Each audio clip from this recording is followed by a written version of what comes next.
Welcome to Roguecast, the official podcast of Rogues Gallery.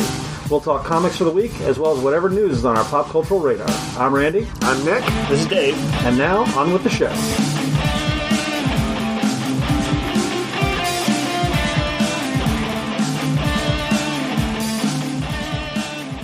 All right, welcome to the Roguecast. We have comics to talk about, games to talk about, TV to talk about, movies to talk about. It's a lot of different things. A lot of things. The weather's been weird. It has been weird. I like the weather. No, the weather's terrible.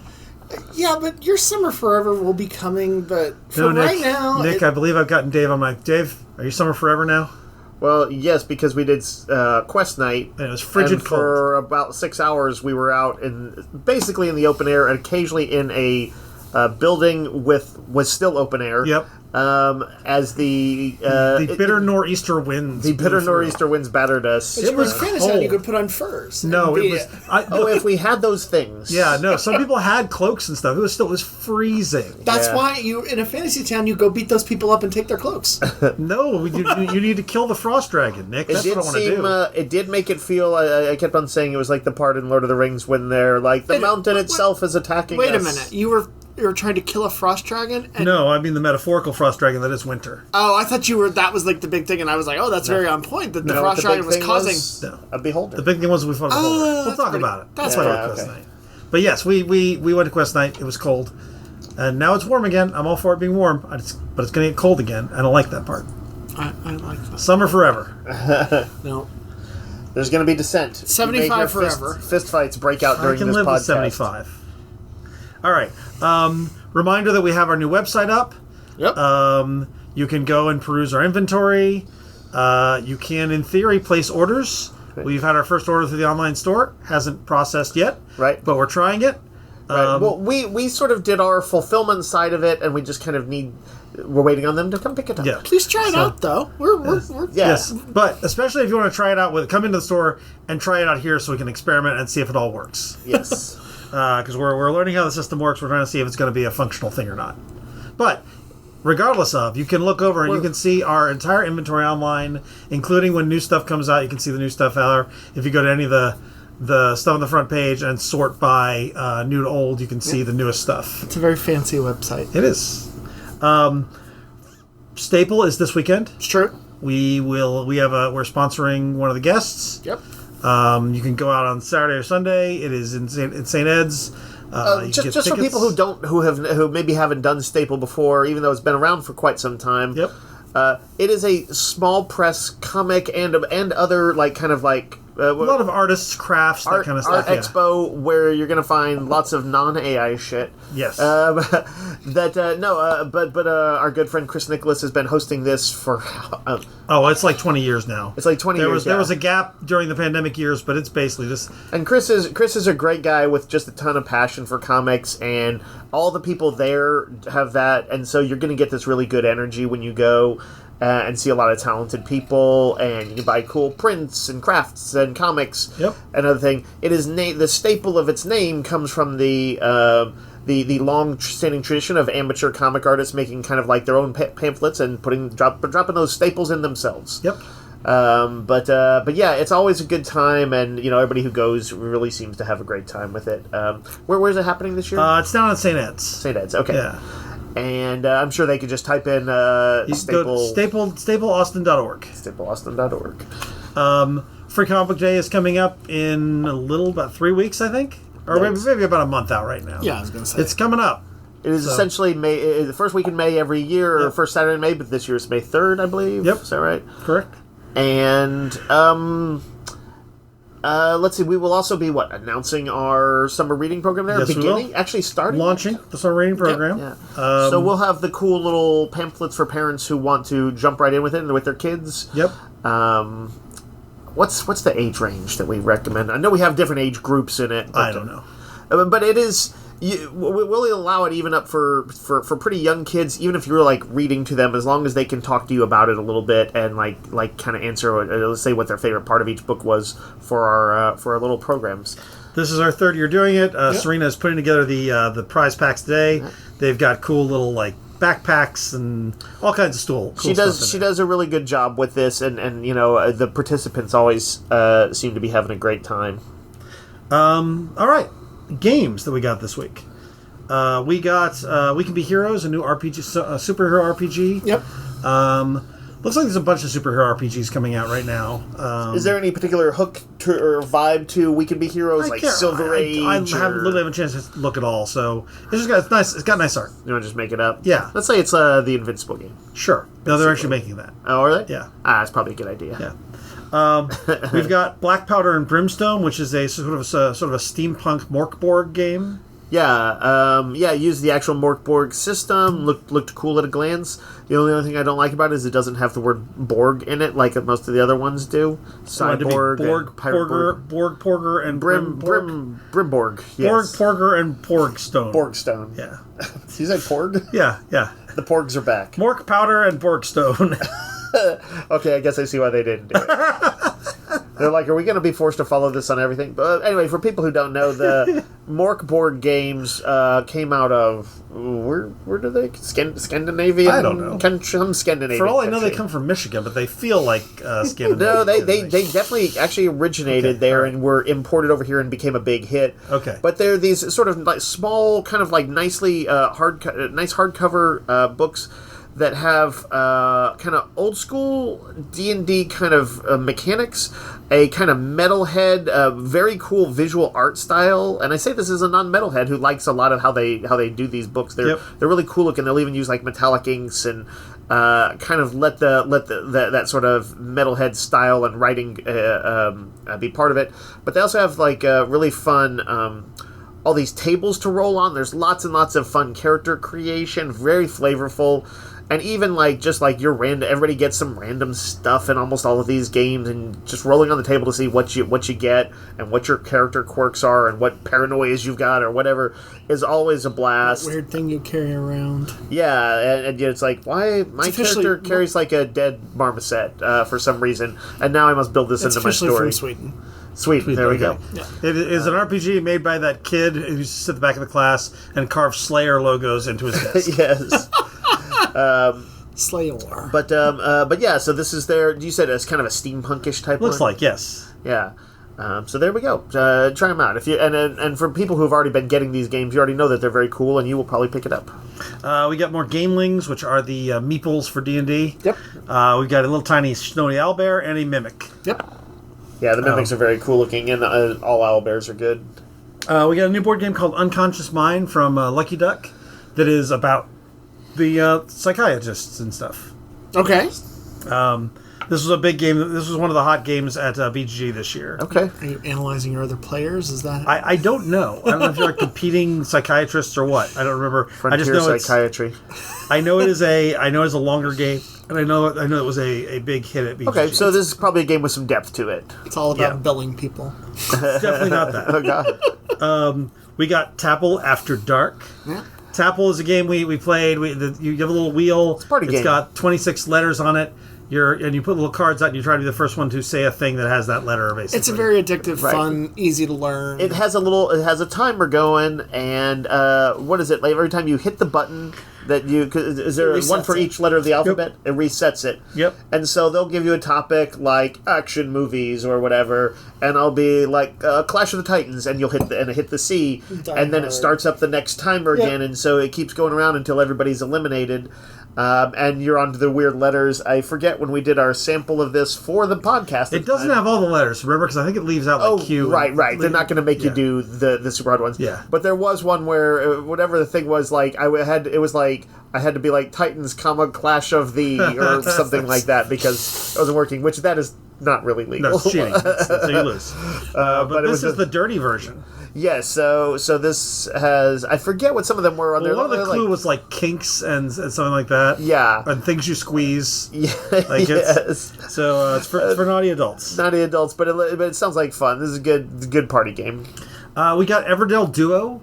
Everdell is the cute forest creature like tableau builder game. Yes. That has been very successful. Everdell Duo is the 2-player version. Seems to be doing very well. I always like to see 2-player options in there. And then we got a few games from Asmodee that I don't know a ton about. There's a game called Spectacular, where you're creating and developing your own animal park for vulnerable species. Okay. It's a tile building, dice building game. I like that. We got a game called Gardlings. That's Gard, which is you build gardens of weird creatures and disturbing amounts of gems.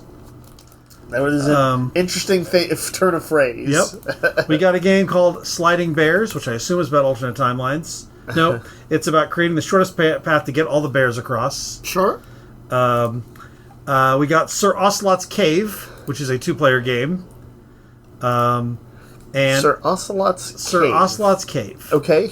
And then a game called Sparks, where you are building robot factories. Nice. And then new Pathfinder book, Pathfinder Claws of the Tyrant, which is a new hardcover adventure. Munchkin Shadowrun Hack the Future, which is an expansion for Munchkin Shadowrun. And we got D&D icons for the Baldur's Gate. So it's like there's a set that has all the main characters, and then there are the boosters that have the various characters from Baldur's Gate and monsters. So there's a I'm trying to think what I saw in there that was like, oh, that's a monster from this part. But definitely, if you played the game, you'll recognize a lot of these miniatures. People like Baldur's Gate. They do. So yeah, are these all the characters that your character would be like romancing and stuff like that? Some of them, but it's also Allies. like monsters that are in the game and that kind of thing. Okay. Like there's a spectator, which if you played Baldur's Gate at all, there's a bit where you find this mysterious bottle, and when you open it, there's a spectator inside of it. Oh, interesting. Spectator is one of those beholder-like fake things, beholder, right? Yeah. If you open it when you find it, it will kill you. Ask me how I know. If you wait till later, you can open it and kill it. All right, let's talk comics this week. It is a lighter week than it's been the last couple. Yeah. But there's some notable number ones. I guess the biggest one is the latest relaunch of Amazing Spider-Man. Yep. Yes. Number one, this has Joe Kelly, who wrote the last small story, the One World Under Doom tie-in. Yep. This is his sort of relaunch with Pepe Larraz doing some really nice art on this. Yeah, I like his artwork on it. Pete is trying to get a job. He's having trouble with that because he's not having the most reliable work history. Right. I like that they pointed out that they're like acknowledging the time in Superior Spider-Man when Otto got hit, built up a whole company for him. Yep. But then, because of the circumstances and stuff, when afterwards the company went under or whatever, and so they're like, your meteoric rise was followed by an equally meteoric fall, and they're like, we're not sure if we want you. Yeah. Yeah. And then he fights the Rhino. And then he fights the Rhino. And then he goes on a double date. Yep. Turns out he has a girlfriend. Sure. The Rhino? Probably, but No, Peter Peter. Parker. Okay, well, he's had a lot of girlfriends. Is it like a mystery? Who? No, she's been around. She's a nurse. She's named Shay Markin. Yep. I've never heard of her. Okay. She's a nurse at Ravencroft. Then there's a backup story with John Romita Jr. art that is a Norman Osborn story. And another backup story that introduces a new villain. I was looking at this scene. I'm not going to say who this is, but there's a little interlude at some point that has something notable from Spider-Man history lurking in the background. But I think this issue does some cool stuff. I like seeing Spider-Man do some investigative stuff.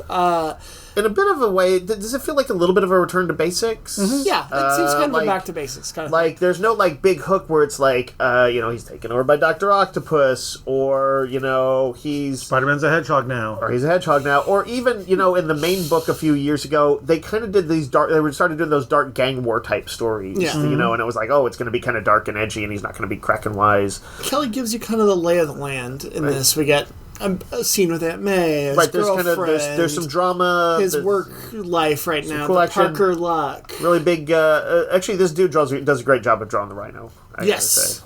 There's some action sequences. Yeah. There's teases for a bunch of upcoming stories. So that's the big one. Yeah, that's the big one. I rather liked this one. I thought it was good. It's a solid first issue. There's another of the G.I. Joe silent missions. Yep. This one by the one-name person, Danny, D-A-N-I. Okay. I thought the storytelling in this was stronger. It's a story of Jinx the Ninja versus Cobra Crimson Guardsman. Yes. Which and there's like a bomb in the background. There's like a timer going off the top.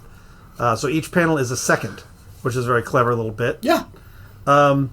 This felt like a bit of an homage to the original, which was Ninjas versus Ninjas. That's true. And I thought it was a pretty strong strong one shot. Yeah. There's a sequel to Fire and Ice, This was done... That's DC's Fire and Ice Yes. from the old Justice League International. Yeah, I think the original was done by the same Joanne Starrer, who's the writer. It makes sense. This when I saw it looked exactly like a continuation of the one where they were in Smallville. Yep. In fact, I think they are back They're still in Smallville. Yeah, they're still This, in Smallville. the artist in this is Stephen Byrne, who did the Power Rangers Justice League. Oh, yeah. And has done a bunch of Power Ranger stuff. It's good. But they're operating out of New Kui, Kansas, which is a landlocked tropical island 5 miles outside of Smallville. Is that... Wasn't there like a Kui Kui island? Kui was the island, yes. Justice in League International. Yeah. This is definitely if you're a fan of Justice League International, this is that version of Fire and Ice. This is like the Gal Pals having adventures, cracking wise, and yeah, like you said, especially for fans of the Justice League International days. Yep. We've got the Golden Rage, Mother Knows Best. This is a sequel to a image book from a few years back, but is also sort of a standalone. You don't need to read that to read this. But basically, it's a dystopian future where old women are deemed useless to society and abandoned on an island. And this is about them sort of learning to survive and worrying about the mainland coming to wipe them out. That's probably going to be a presidential order in the next few weeks, right? It probably is. But it's a solid, dystopian sci-fi story. Yeah, the art was like exceptionally good. Yeah, the art's really good. I thought. It reminded me of whoever drew. Oh my god, what's the book where people are resurrecting? Was it the Hack Slash? Tim Seeley wrote it. Oh, Revival. Revival, yeah. It reminds me a little bit of the art in Revival. Yeah, like really really good sort of action suspense art. And then we have a new Adventure Time from is it Oni? Yeah, Oni Press. Yeah. I feel like I'd forgotten that this was coming up, and the other day somebody came in looking for Adventure Time stuff, and I'm like, sorry, there hasn't been anything in print for a few years. And I was like, oh, little did I know that we were right on the cusp of a new issue 1. So you disappointed that person, Dave. Disappointed that person. But you sent them away sad and crying. I have this feeling that the Adventure Time, I don't know, what's the word I'm even looking for? Secret Society. Secret Society. No, that the rumor mill for all things Adventure Time will get this person the information and they will return for it. Possible. Or maybe they'll be sad for the rest of their lives. Either of y'all watch Adventure Time? No. I didn't either, except for a few episodes, and it looked fun, but I was like, this is for millennials and Gen Zers. Yes, I have friends who love it. My kid loved it for a long time. Yep. I've never seen an episode. I've seen an episode, but I was never a follower. I found out the dark secret of the, what do they call him, the Ice King? Yeah. Or whatever? Yeah. Yeah. He killed the kid. His daughter was, is it Marceline? Yeah. But that wasn't like a known thing, and he has some sort of like the cartoon, their weird cartoon equivalent of like an Alzheimer's thing, where he like blotted out his memory of something from some misdeed he did, and but he like shows her affection because he on some level still remembers that it's his daughter. It was messed up, yeah, but like in an interesting way. But also I know a lot of it's just kind of wacky good times, and I can see just flipping through this, the cartooning is, I would say, exceptional. Aside from like recreating the vibe of the show, like it just looks good as a comic, and the color palette is great. Okay. So I think that the Adventure Time people are going to dig this. And then there's new Action Comics. This is the last of the, what do they call the Star? Superman Superstar. Superstar. But basically, it's little 3-issue storylines by kind of notable writers. Mm-hmm. In this case, G. Willow Wilson. Yep. And I liked this first issue. Who's the artist? Let's see who that is. It's I think somebody I'm semi-familiar with. Oh my gosh, is this one of those where the artist isn't until the last page? It's not on the cover or anything? It's got Guidry. Guidry. Does that? Do you know that person off the top of your head? Nope. It's really nice. Yeah, I would have a. Oh, there it is. Gavin Guidry. Like it looks that sounds like a Stan Lee character. Like Guido, but with dry on the end. Yep. Guidry. Anyway, but it's like exceptionally good artwork. It's interesting because it's kind of in the same way G. Willow Wilson has been doing Poison Ivy for the last few years, right? Yeah. In the same way that I found that kind of interesting and unpredictable. Here, basically, Lois was supposed to go cover something, a kind of a seemingly not nothing story, but a smaller story in the Arctic. But Perry really wants her on some other story, and she reluctantly agrees to stay, even though she really wanted to do this thing. And Clark goes instead, and he's got like it's basically the sort of laboratory that he's talking with, where they're kind of doing sort of ecological research. There seemed to be some sort of sabotage going on, and he's looking into it. And then there's like there is a giant robot, and he's got a cool Arctic costume version, and there's a somewhat obscure DC villain that you'll know, Randy, from... Oh, huh. You remember this character? Wow, yeah. Yeah, it's a callback That's to... a deep cut. A late 80s introduced character, which I'm going to say... do you know that this is almost certainly named for a character in a Kurt Vonnegut novel? Oh, that makes sense. Yeah. But anyway... It was a good first issue. So, pretty much all of these Superman Superstars ones have been of interest to me, and I like the little 3-issue story arc focus. It gives you enough time to develop something, but it's not a kind of bloated 5 to 6 issue arc where it gives them a chance to do a good mid-level story. Seems like Gavin Guidry was on Predator versus Wolverine, Okay. and also the Superman 78 Metal Curtain, which I think was the second of the Superman. Oh, right. 78 ones. Oh, that's interesting, because that had a big old robot in it, too. Yeah. Maybe he just likes drawing robots. He only will draw stories with a big robot and Superman in it. Doesn't matter what era, but he will draw it. New issue of Absolute Batman. This starts the Mr. Freeze arc and includes a new art by Marcos Martin. Yep, it's gorgeous. Transformers number 19, which is sort of a one-shot focusing on Megatron and what he's been up to. Yep. And let's say what the people need to know from this cover. Sharkticons. It's true. Sharkticons. The cover shows Megatron fighting like dozens of Sharkticons. He's tearing one apart because It is called a Sharkticon horde. Is that their term? Yep, that's their term. Same way they had.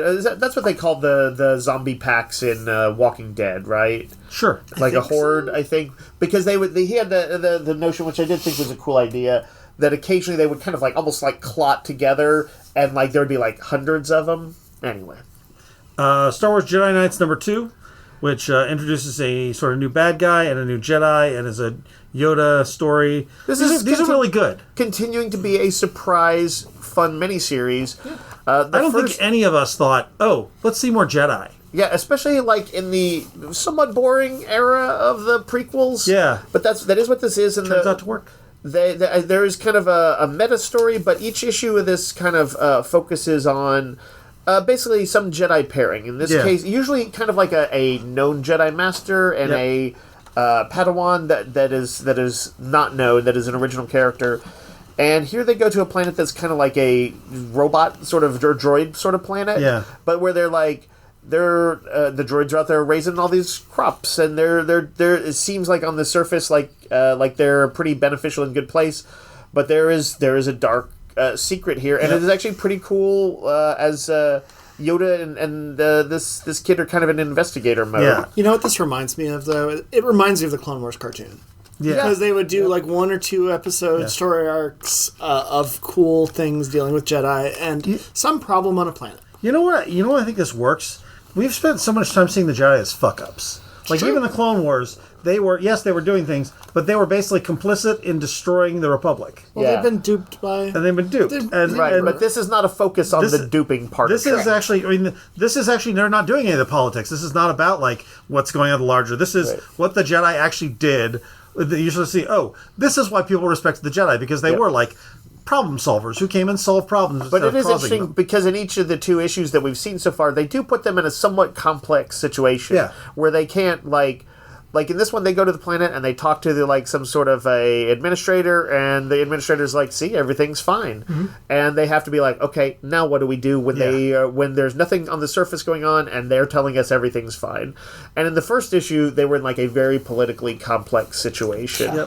And so they're throwing these conundrums at them, but yes, thankfully the conundrums are not rooted in their own we're seeing them solve these problems instead of being a part of them. I like it. I think that's why it's working for me. Doctor Strange of Asgard gets its 2nd issue, which we all really like the first one. I think we all really like the second one. Agreed. They're just doing fun stuff with Asgard. I kind of like Doctor Strange kicking around Asgard and learning how it works. Right. It does, the way you put it is kind of a good way to talk about it. Kicking around Asgard, reminds me of I'm sure we said this last time, the two iconic miniseries one-shots that Art Adams drew for X-Men in the 80s that had first the New Mutants and then later the X-Men in Asgard.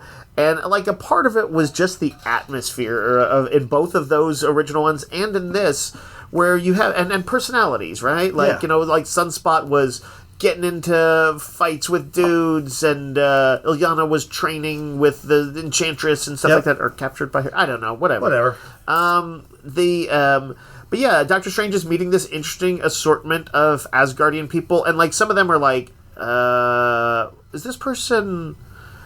He's apprenticing as a doctor, but there's a doctor in this one who is, and he has to do like kind of have his training day doing medical work, doctor shit in Asgard, and there's humor in this, but it's not completely goofy. And the central story is there's a murder mystery going on.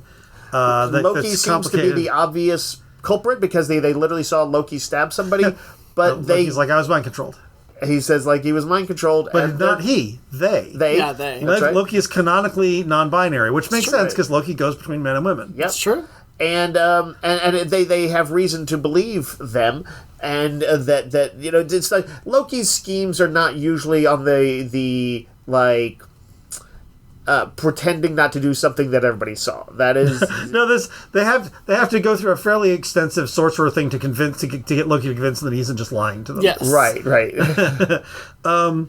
I think it's interesting. I don't think we've ever seen Loki referred to as they before. I think that was I thought that we had because but maybe not as far back as what JMS's relaunch like 15 years ago or whatever it was.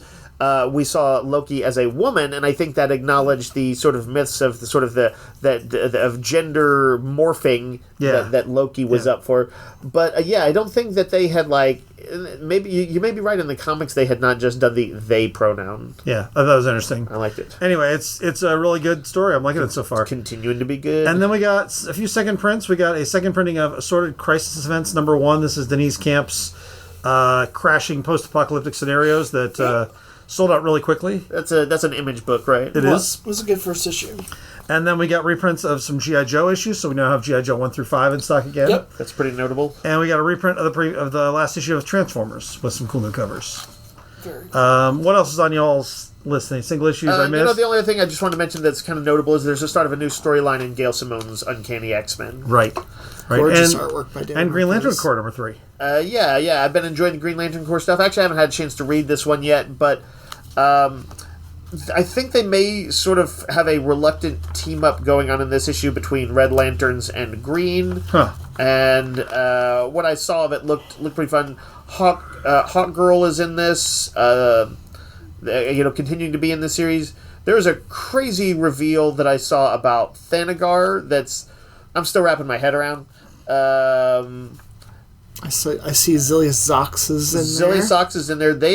He's the big head Red Lantern, and there was like a something where Madball. he was like, he had been like hooked up to like the ship's engine core and like against his will, and his like anger was like powering it, all right, and that's I think why they're like, well, we're gonna team up with the Red Lanterns because they're pissed, and I like a good weird team up story. Yeah.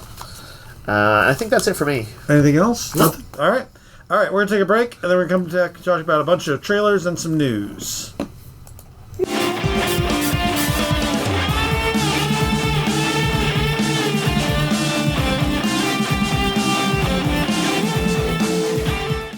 Okay, so we've got some trailers we watched, as well as some news to talk about. Let's start with trailers. Cool. Let's start with, I'll go in the order we watched them. So we watched The Phoenician, which is the latest Wes Anderson movie. Yep. And if you know what Wes Anderson does, you either like it or hate it at this point. Let's see. Let's run through a few of like his biggest ones. There's the animated or stop motion animated Fantastic Mr. Fox, which I love. What else? What are his other biggest Royal ones? Tenenbaums. What's the hotel? Grand Budapest Grand Hotel. Budapest Hotel. Yeah, it's Bottle those Rocket. Bottle Rocket, yeah. He So makes he makes the quirky indie movies that have some kind of heart amidst their quirkiness. There's usually family dramas. Yeah, family dramas, and this looks very much like a Wes Anderson movie. it does look like a Wes Anderson movie. I'd be hard pressed to tell you what the plot is, but Benicio del Toro I can tell you. He's a industrialist who is leaving everything to his daughter, who's a nun. Yep. And yet he also seems to be alongside her, so there's maybe some flashbacks. And there's other industrialists, and the Phoenician is some kind of scheme. I think it's going on a romp sort of scheme, bringing her along. It's not a flashback. Oh, okay. Showing her the ropes of all the crookedness that he does. Yes. And there's assassination attempts and all that other fun stuff. It definitely had a quirky comedic vibe, like all of his things do. Yep. Except for it was a little turned up in here. This felt like...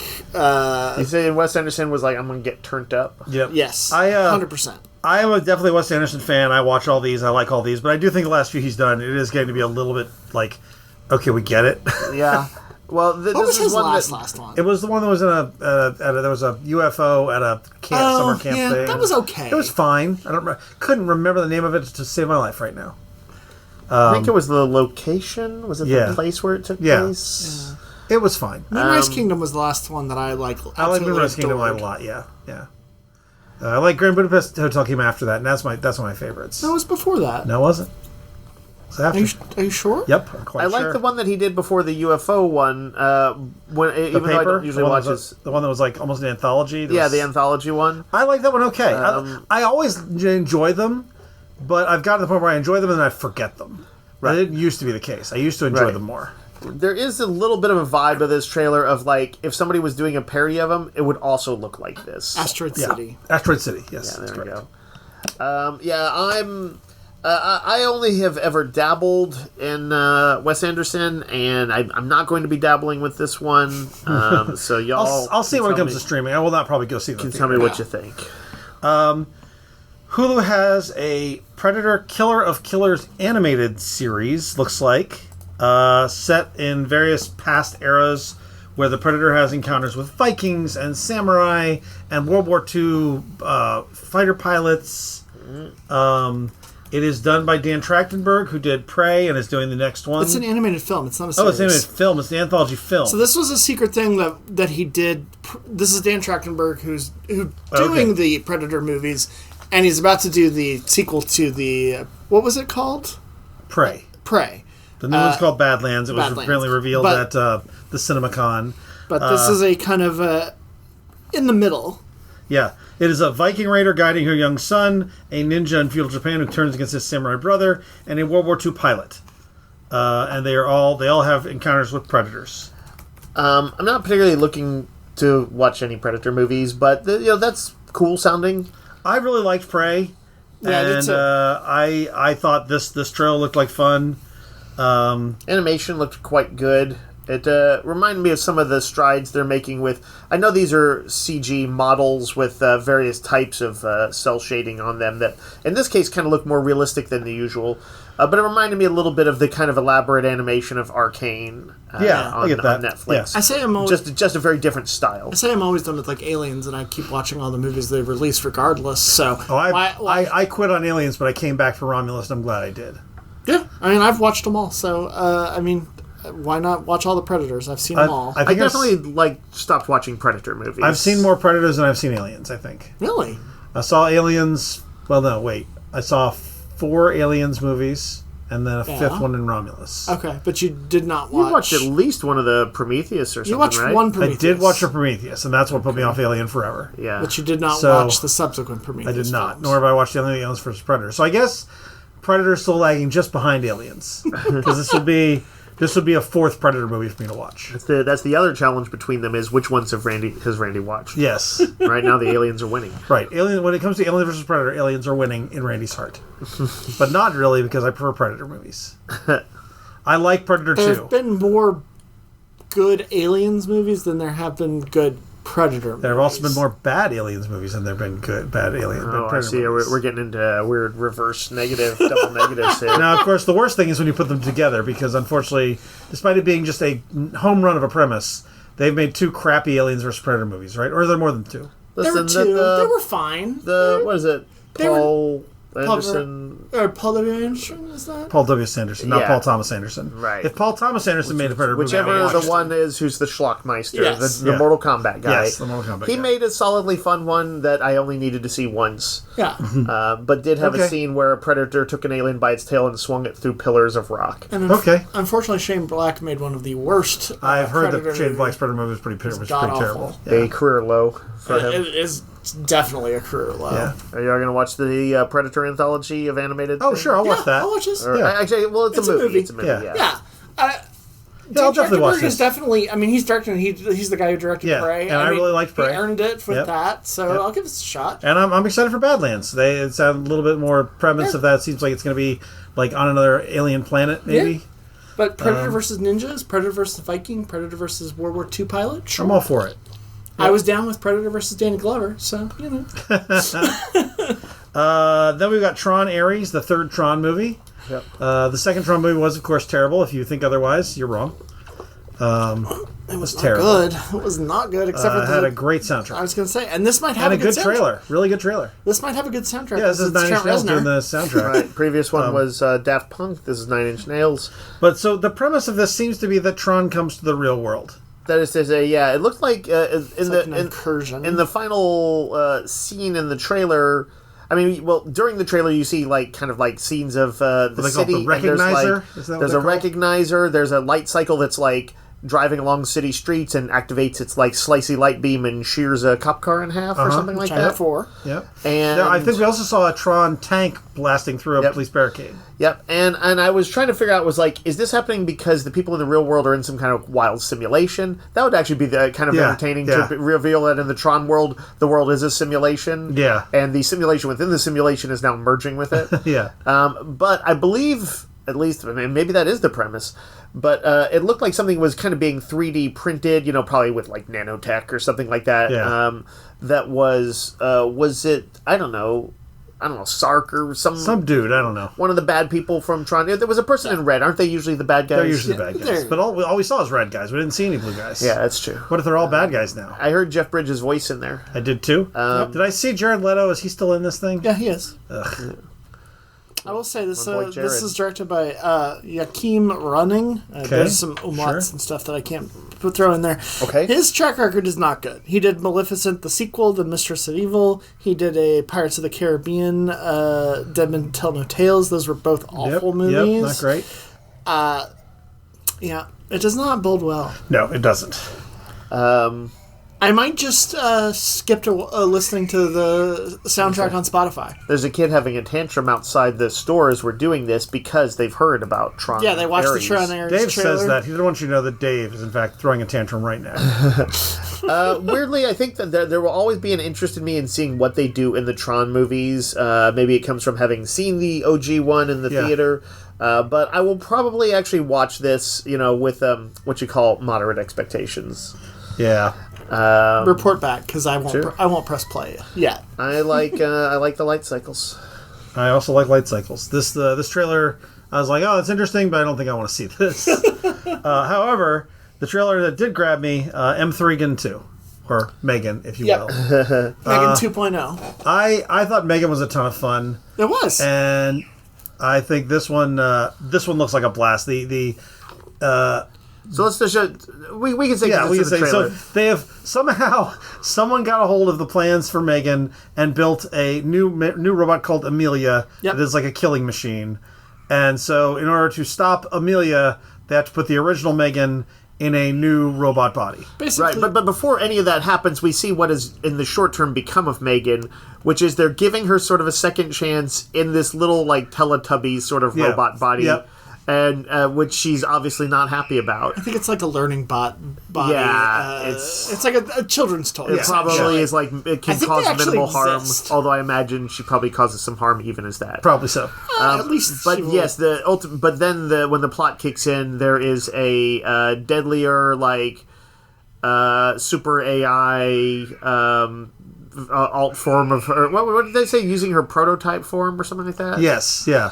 that's loose, and they need a Megan to catch a Megan. There's some like actiony things in here too. It looks like it's more of an action It's like movie. they adopted the premise of Terminator 2. Yes, yeah. And I think that's fine. That's by a good me. way to go. That was a good way to go. It was an unexpected way to go. Yep. And the trailer, like the original one, looks like a ton of fun. Yeah. This looks fun to me. I'm a little more soured on it. I feel like they showed too much, and that Megan flying and stuff like that was She's a little not too flying. much. She's in a wingsuit. Was that what it was? Yeah, I she was couldn't using tell. Nick She's in a Fury's- wingsuit. Well, as you know, we watched these in the thing with a glare on your computer from the I from watched the sun it. coming I in. watched it already. And I did watch this on my phone, and she's wearing a Nick Fury suit. Yes. Okay. But even that seems it's a little too actiony for me. I wanted, I think, Megan the horror. It's definitely not going to be that. Yeah, it's definitely evolving a What little it bit. looked to me like, and this is both good and bad. It reminded me of Happy Death Day was a good fun kind of Blumhouse kind of action comedy sort of or horror comedy. But the sequel, they went all out with the weird Groundhog Day, wheels within wheels kind of stuff. And it didn't measure up to the first one, but it was entertaining. This feels like it's going to be kind of a throw in everything. But I think it might put me off the franchise. I guess it didn't seem like that much of a change to me. It was just like here's a it's twist in the much formula. bigger. It's much bigger scale. I mean, she was like kung fu fighting and stuff like that, and Because she has a worthy opponent, Dave. Instead of just dancing through the hallways murdering people. yeah. I mean, did you want to see that again? No, but I guess I didn't want to see the T2 of Megan's. But like ultimately, were you saying you wouldn't want a Megan sequel at all? Maybe. No, it feels like it's open for it. I don't know what I would have wanted. I don't but know. I feel like there's other places to go. I don't know. know. I'm not the screenwriter. I don't know. I guess for me, I was skeptical about them doing a sequel to it, and then I saw this. I'm like, oh no, that's a good way to do a sequel. Yeah, So This will definitely probably, in a different like place. all of the movies we're talking about, be one of these where I'm like, y'all tell me how it is, Yep. or I'll tell you how something is. I mean, I will say, same director. So, I mean, it's definitely his idea. So did Happy Death Day, I think. Though. Yeah, it was. Scott Lobdell wrote both that of was them. written by Scott Lobdell. Yeah. And even the first one wasn't great, but it was a good, entertaining outing. Yeah, I think this will be the same. I think this will be a good, entertaining outing. we'll see. Y'all tell me. Yeah. Nick, I believe. I just know the Nick, trailer felt like way too much. on the spectrum. Dave hates it. Nick Yep. loves it, and I like it. Yeah. Sure. I'm down with that. Then we got the teaser for the new Naked Gun. Yep. We've talked about this before when they cast Liam Neeson for it. I think all we of were us all are in favor a of it. little skeptical of remaking Naked Gun, but if you're gonna do it, Liam Neeson seems like the guy. There was just kind of a question of can they go back to those kind of movies? It seems like the scary movies, which were their previous inheritor, had kind of fizzled out. Yeah. And just like, As a little teaser, but this I think is we very were open good. to the idea, Yeah, and yeah. it's a pretty funny teaser. Like anybody who watched the old ones should absolutely watch this teaser trailer, which basically has opens with what looks like a bank hostage situation. Yes, yeah. That's for a handful of seconds played seriously. Like, Yeah. oh no, the cops have surrounded it, but they've got hostages. And then a little girl goes walking up, and Yep. is she like in sort of like a little Girl Scout? Yep, she's kind of chewing on a position? lollipop. And somebody's like, "Little girl, don't go in there." And but she goes in there, and then when when the robbers or whatever confront her, a mask is pulled off, and it's Liam Neeson under there somehow. Yes. Who begins stabbing them with a sharpened lollipop. Well, it's a nice throwback to the original Naked Gun, which had him in an Axis of Evil room with the Ayatollah and Gaddafi and Idi Amin and all these people, and he is like the tea serving. Him putting on disguises and going into these places is a thing. So it's a nice nod to that. And then we find out that he is in fact Frank Drebin's son. Right, and you see this because he is kneeling before a shrine in which his father portrayed as in the style of Leslie Nielsen in the poster for Naked Gun, where he's like turning and drawing a gun. But it's a shrine, and he's like, I'll try and make you proud, Dad, or whatever. And then you see the former police. See Paul Walter Hauser, the guy, the Stingray from Cobra Kai and all those things, He's in a bunch of movies. He's really good. he's been in a bunch of He's stuff. the son of the former police captain. Yes. And he is also praying at a shrine before his dad. And then the It's camera not a pulls shrine. back. It's like the wall at a police station of But they're fallen officers. essentially shrines. It looked like a shrine. Okay, it's not a shrine. Okay. It's like they're like fallen soldiers. And Yes, it's like the wall in CIA or something. Yes, exactly that. Yes. Which is kind of a shrine. But Okay. But there's like dozens of cops doing all the same thing. Yes. And the outro is that one of them is in front of the, was it Nordberg, a.k.a. O.J. Simpson's character from back in the days before. And he kind of, the dude does a look at the camera, and he's like, nah. Yeah, it's a great teaser. Yeah. And everybody I know cracked up at that last bit. Yeah. I'm kind of excited for this. I hope it's funny and good. The trailer gives me hope. Yeah.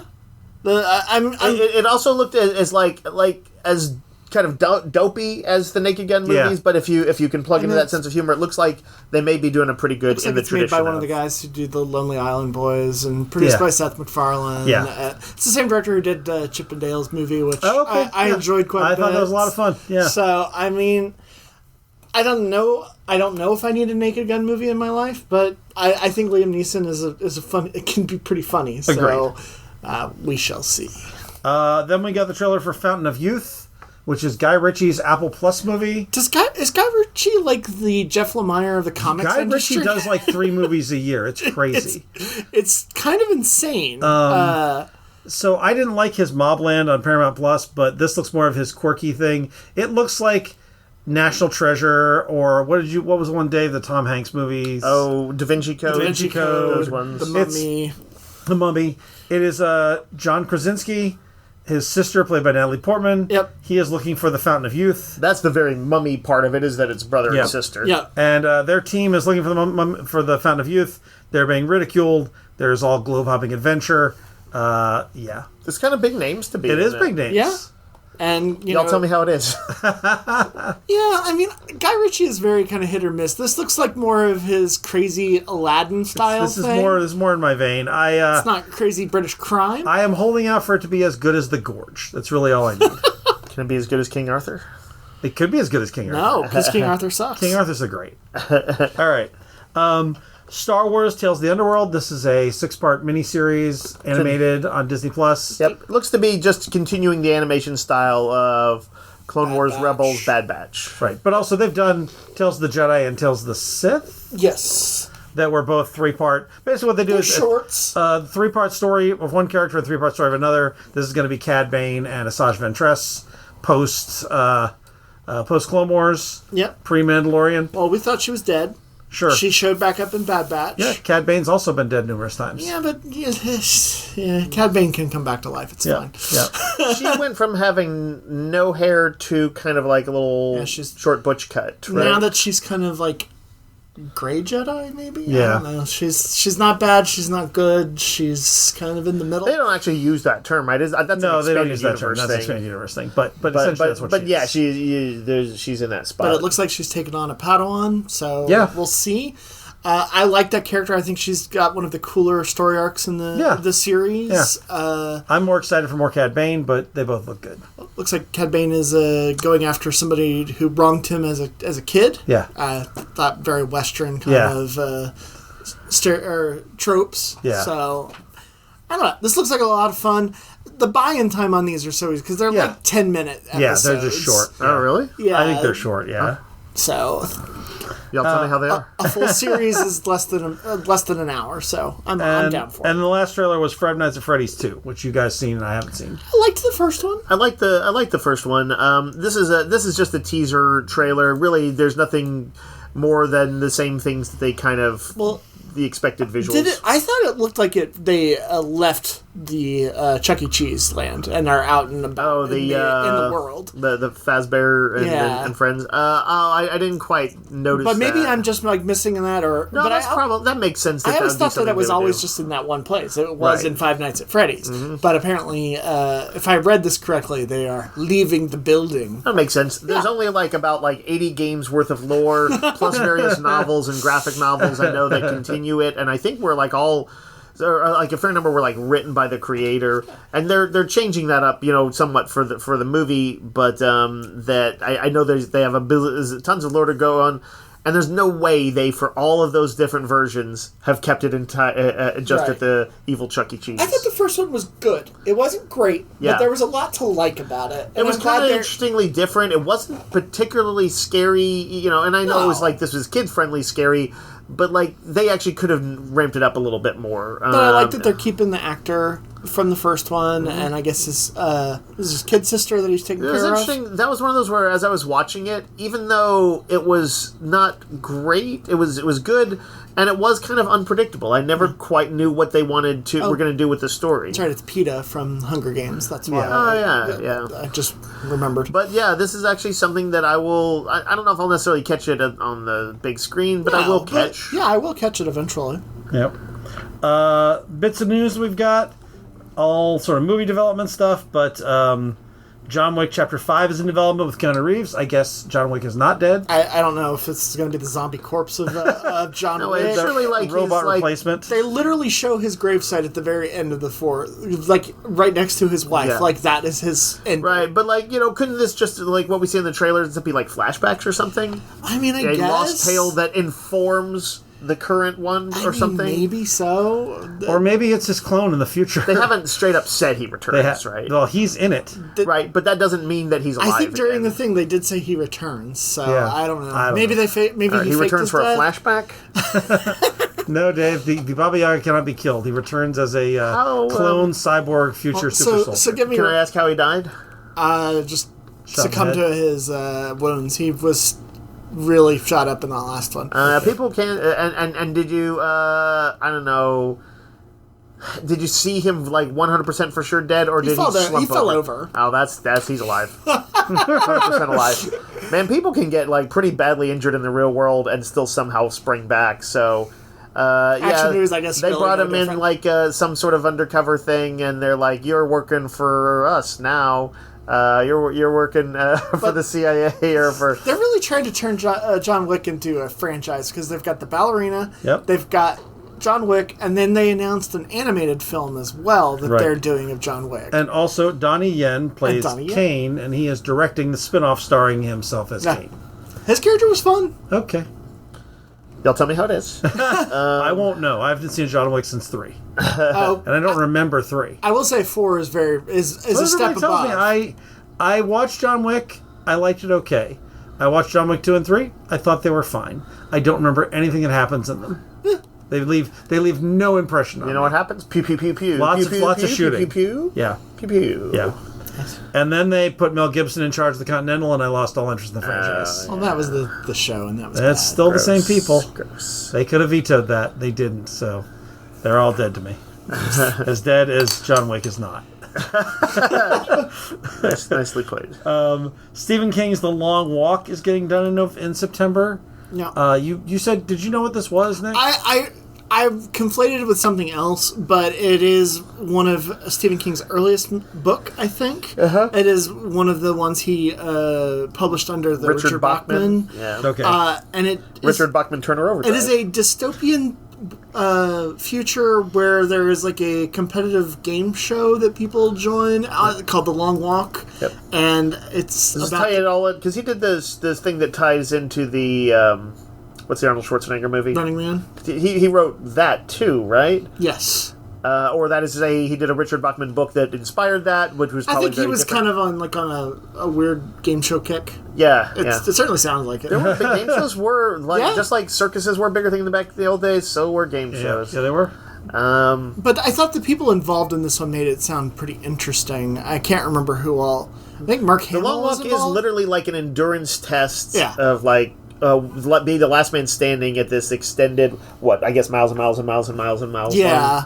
long, walking day and night kind of thing. Yeah. I know Mark Hamill is involved. I Wait, remember. is it a Mike Flanagan thing? No. Okay.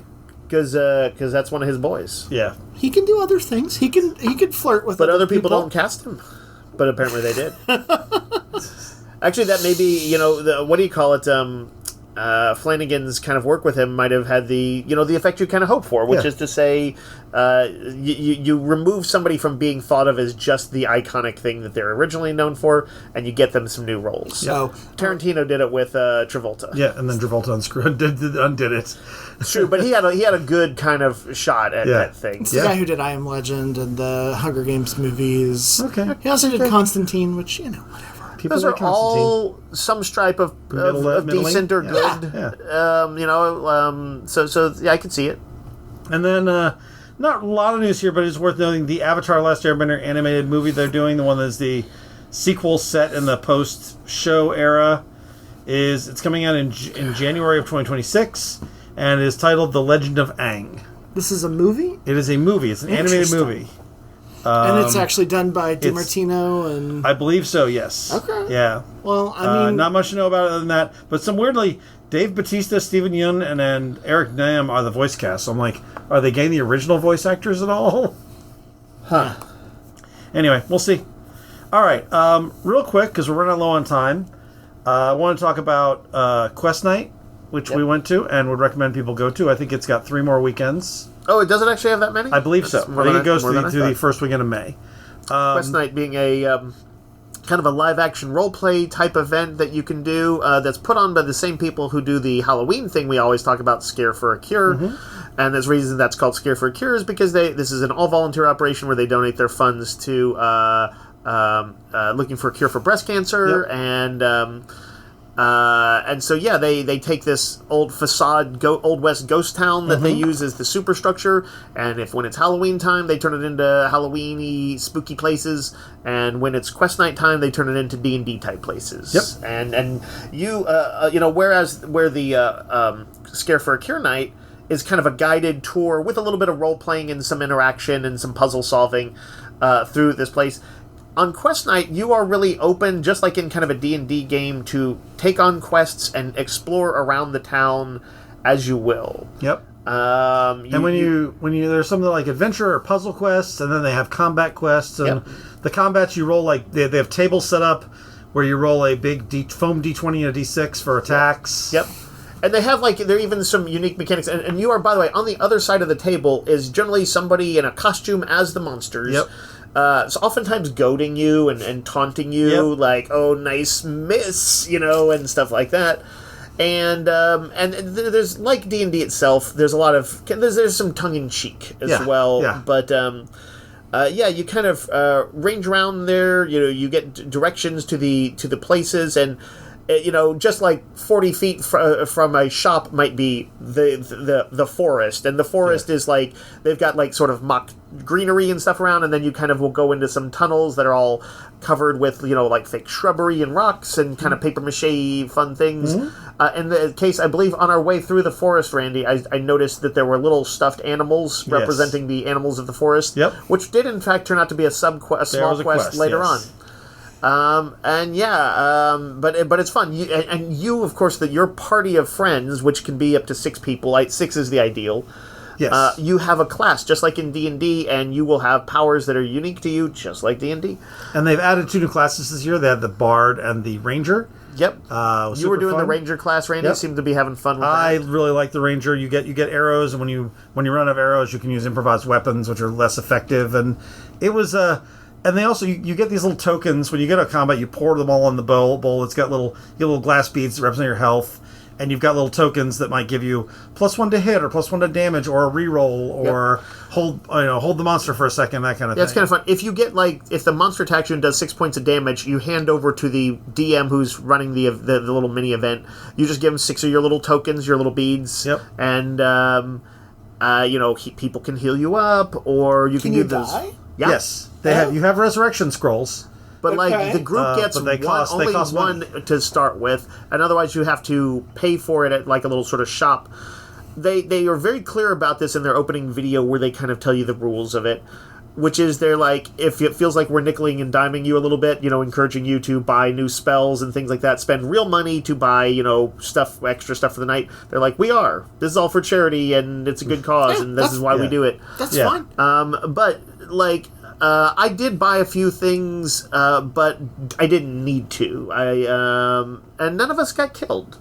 No, we came close. So we started our night by going to what turned out to be a big boss battle against the Beholder. Literally, was it the first thing we did? First thing we did. Yeah, and none of us, because you don't know what the quest is, you kind of, what we heard was we got a little quest thing that said that there was an argument going on between 2 people, a dispute of some sort, and we would be called upon to go and adjudicate the dispute. Sure, that sounds... And so we go through that forest, we go into this cave, and we find they're easily their best special effects, I guess I'd say, of the night. Although sometimes it's fun to me when they have the cheaper special effects too. But they built a full-on beholder, a full-size beholder where there was like I think like stuff to like move its mouth and eyes and So stuff how like big that. are we talking?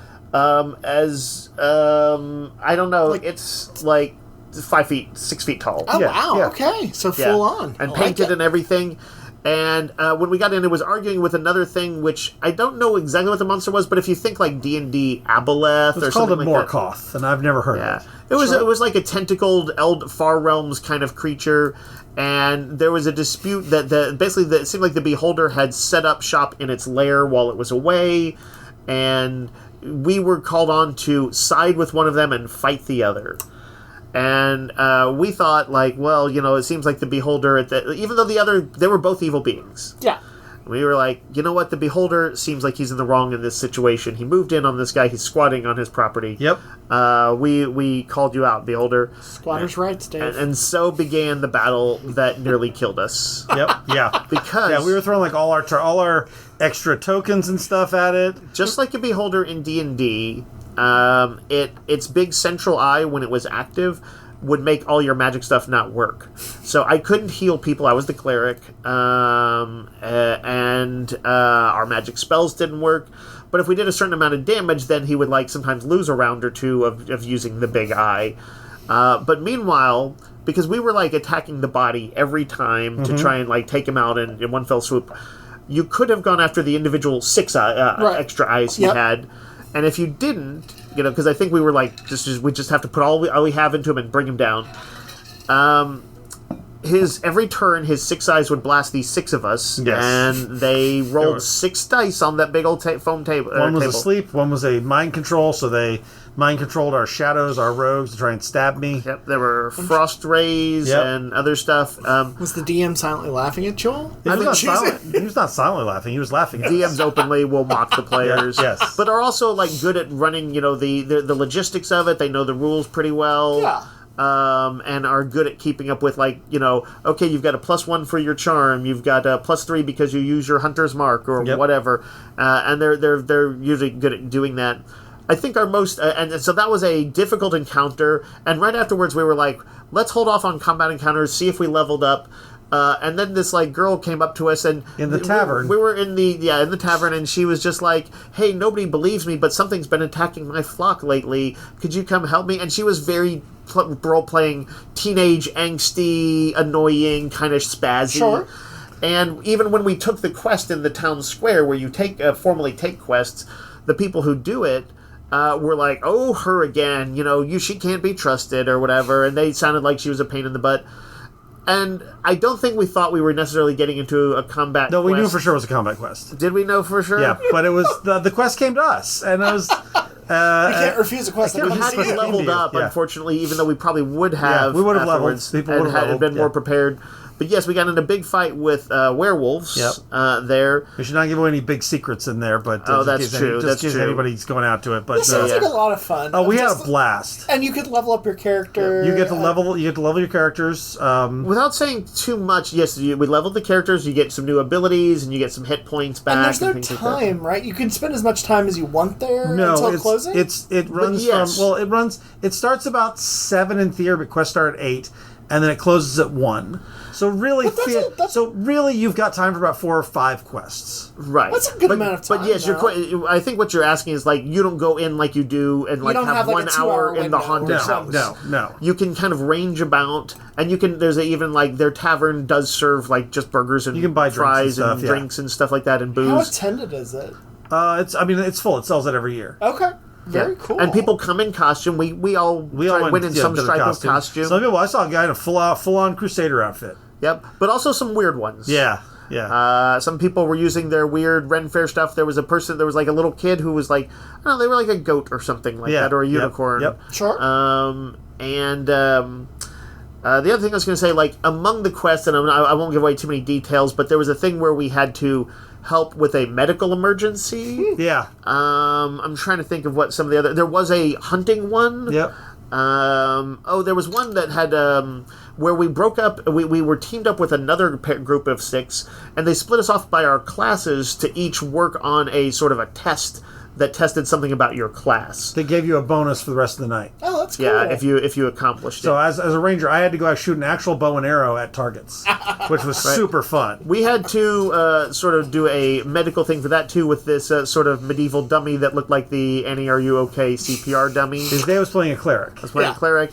Our bard had to, with somebody else, compose a limerick and a haiku with some input that they gave. And the rogues had to like crawl through a thing with bells. Right, try to like you move had silently. not to hit the bells. Yeah. But yeah, anyway, Very it's very cool. fun. You know, it is not Disney World. These are all like handcrafted and, you know, paper mache-ish and what things they can gather together for it.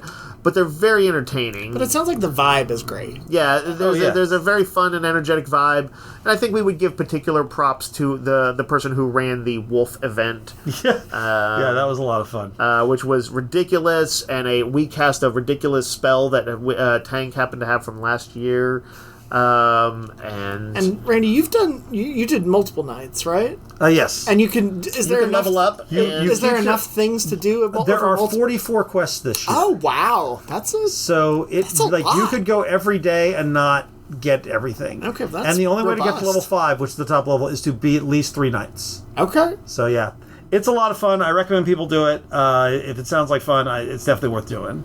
I have a friend who might have a spot for me on, I think, Saturday, and I might go again. But Yeah, Randy, you made it up to level 4, 4. 5? I got to level 4. And 5 is the top you get. And because we had, I know you pay extra for this, but is this also because we went last year that we were able to get up to level 3, or was that because you pay a little extra? No, that had nothing to do with paying extra. That was just we got to level 3. Oh, okay, right on. The only thing we paid, you pay $10 extra, you can get the elite version of the classes, which has an extra ability. So like the bard becomes a herald, the ranger becomes a warden. Okay. So you get little extra abilities, and it's always worth it. Yeah, but you get to really kind of do some fun D&D type LARPing. Yeah. Sounds awesome. So yeah, good stuff. All right. We're running out of time. I real quick want to mention a couple board games that I played. I played Lord of the Rings Duel finally, the 2-player game, which is currently out of print, but supposed to come back in soon, based on Seven Wonders Duel. Yeah. You play it across 3 rounds. You're buying cards, and there's also this really cool track that is like clear plastic over a display. And one player's playing Sauron and his forces. One player's playing the Alliance forces, and the track has the hobbits, and then it has another little plastic piece that represents the ring wraiths. And so you can buy cards that have rings on them that move you further. And if you're the hobbits and you get to Mount Doom, you win the game. And if you are the ring wraith, you catch up with the hobbits, you win the game. So you're both competing to buy those pieces. Oh, okay. At the same time, there's a board where you're playing and you're putting down forces. You're putting down soldiers and then towers. And you can win the game at the end if you go all 3 rounds. Whoever's the most towers with forces around them wins. Which one was this? What was the name? This is Lord of the Rings Duel. Duel. Okay, yes, Yeah. yes. It is it's a good riff on the Seven Wonders Duel, which is already a really strong 2-player game. This added a couple of mechanics that I thought made it very, very fun. I would recommend it to people who like Seven Wonders Duel and like Lord of the Rings. Then I played a game which we do not have yet, which will be coming later this summer for us, but I got the Kickstarter called Deep Regrets. That is about it's sort of a Cthulhuoid fishing game. Okay. You are People have noticed some comparisons to the indie breakout hit game Dredge, but it's thematic and not gameplay style. no, it clearly has nothing to do with Dredge. Yeah. You send your little fishermen out. You can buy rods and reels to help you out. You're grabbing stacks of fish, and then you're trying to sell them or mount them on your wall for points. And there's regular fish and Lovecraftian. There's regular fish, and then my first turn, I pulled up a corpse. Okay. Yeah. Someone else got a dismembered foot. Sure. And when you get these things that are not fish or they're like haunted fish, you go slightly madder. And when you're mad, you can sell the haunted fish for more money, but the fresh fish sell for less. It's a lot. It was a lot of fun. It's got a great sense of humor. One of the players, on the 3rd level, there's 3 levels of depth. He pulled the plug, which was the plug in the ocean, and then basically every turn we discard a card as the fish were draining out of the ocean. Super fun game, really nice artwork, really fun themes. I definitely recommend it when this comes in. Right on. What's the name of that one again? That is Deep Regrets. Deep Regrets. Nick, did you want to talk about White Lotus? Yeah, actually, I will for a second. It actually had its season finale this past Sunday. Yep. It was a giant-sized episode. It usually is an hour, it ran 90 minutes. This is the Mike White. Every season is a new location. Mm-hmm. This one follows. I just found out about this from a friend because I had forgotten all its deal. It's a White Lotus is a hotel franchise it's a hotel in it chain, for the wealthy. Yeah, for the elite, essentially, with a few caveats here and there. But this one was in Thailand, so the location was interesting. There was a lot of cultural stuff involved, but it's usually about a group of people, sometimes not involved with each other, but will become involved in a lot of ways. A bunch of guests show up with problems, or usually starts with a murder. This one starts with a shooting, it sounds like. But this one also had a family on vacation because their daughter wanted to visit a nearby monastery to see if she wanted to live there for a year. It had Walton Goggins plays a person with his girlfriend who is secretly there to find the person who owns its husband, who apparently killed his father. Okay. There's more murder in this show than I was. There is a lot, and there's intrigue. I thought it was about just obnoxious American tourists. No, there's definitely murder. There's intrigue. There's stuff at play. The writing is exceptional. I know, on the surface, it can feel kind of like blah. Well, it's just I guess I originally assumed it was like, oh, this is just a show about trashy people. And there is that element, because these are not good people. Yeah. Everyone is flawed. But I hear that some of them are less awful than others. Correct. Or compelling in whatever way. Yeah, in this one there's a trio of women who are kind of on a getaway. One of them is like a movie star played by Michelle Monaghan, with her friends Leslie Bibb and Carrie Coon, who are there just kind of like to have fun, reconnect. And most of this is all character study, which I think is really interesting, because that one has she's rich, and the other person might be a Republican who voted for Trump. Mm-hmm. There's animosity there. There's a well-off businessman played by who's the guy who played Lucius Malfoy? Who also played the captain on Star Trek Discovery. Yeah, that guy. Jason Patrick? No, no. Jason Isaacs. Jason Isaacs. Yeah, yep. He is a super rich dude, but he is apparently getting indicted for embezzlement of money. He's trying not to let that out of the bag to his family, who are super rich. His wife is played by the always fun Parker Posey. Yep. It's just amazing the people who Mike White gets just to do a season of show. Yeah. Because occasionally he'll bring it back a character, but it's rare.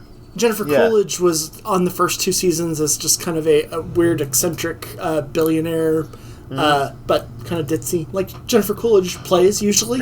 Yeah. But I like the character work. The characters' interaction in their stories are usually really interesting. I feel like it's one of those shows that I would almost have to see before I could quite see the appeal. Yeah. But I did, what I heard about it made me kind of curious. And Arnold Schwarzenegger's son, Patrick Schwarzenegger, plays a very interesting character this season. Does some strange things, I will say. Okay. Again, it's not going to be for everyone. But apparently, I don't know. Apparently, the ratings say it is. The ratings definitely say it is. This season finale had one of the highest things. I don't think we're getting the murder hotel show for everyone. Yep. But it's darkly humorous. Yeah. It's beautifully shot. In a lot of ways, Mike White is just gathering his friends to do a season of television for fun. Mm-hmm. But apparently, he has made a killing for it, and it's HBO is one of top-rated shows. So, I mean, I can't fault him for coming up with an idea in COVID that allowed him to do something to stay employed, and then it boomed. I would like to travel the world and go to posh hotels. Sure, I would too. What if there was murder? I mean, if there's got to be murder, fine. Sounds like there does. But this is third season. I've liked all the seasons to one degree or another. Out of curiosity, is it the kind of show where if somebody came in on season 3, Doesn't they matter. could watch it? It doesn't matter. Okay. There might be one like story arc, but it gets explained. I was going to say, is there anything continues from season to Yeah, season? there have I thought there were other than Jennifer Coolidge's stories. Yeah, but even in the third one, there's fallout from that to okay. this one, All right. and a callback to season 1.